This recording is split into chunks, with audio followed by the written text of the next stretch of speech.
Least part of my least favorite part of writing is that part where I know I haven't got it yet. There's something, there's a clue, there's a surprise, there's something that I know the story needs, and it isn't coming to me. And the frustration is that sometimes it'll come to you like instantly, and you go, this is the greatest, wow, this is exactly right, and I've surprised myself, and this is wonderful. And I think that's the curse of writing, is that sometimes if it never happened, you'd never expect, you'd never expect it to happen.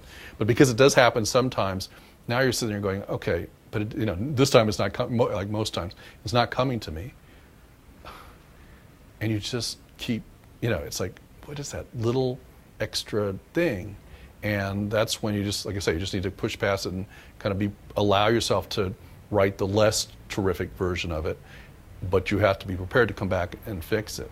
And that's something that in particular, writing for television, I've learned you just have to be prepared to do. And as a television producer, you have to be prepared to push on behalf of the better idea that may come down the road. It's happened to me a lot of times. There's a great story. There's a writer named Mike Pillar who took over and was a showrunner on Star Trek: The Next Generation. It's back in the early '80s, I think. And he was the writer who created the Borg for Star Trek. And he'd written the first episode that introduced the Borg, and it was a season ender. It was the end of the season, the last episode. And he'd written it in Captain Picard was captured by the Borg and made into a Borg. And at the end of the episode, there's Captain Picard as a Borg, and you're thinking, holy mackerel, how are they ever going to get out of this? And as the story, as I heard it, he didn't know either, okay? But they all go on, everybody goes on vacation. He comes back, and he writes the first script of the next season that explains how he becomes a Borg and how he gets out of being a Borg. And they were in pre-production, and they were designing sets and all, and it dawned on him what the much better way to tell that second half of the story. And believe me, the production does not want to have to change stuff and spend money to change stuff because they've got a script that's been approved and everything. And he pushed it through because he knew this was the much better way to do it. And now there's times that you may think you have a better idea and you go, okay, it's better, but I'm not going to cause that much of a ripple. But he knew this was just absolutely the better way to do it.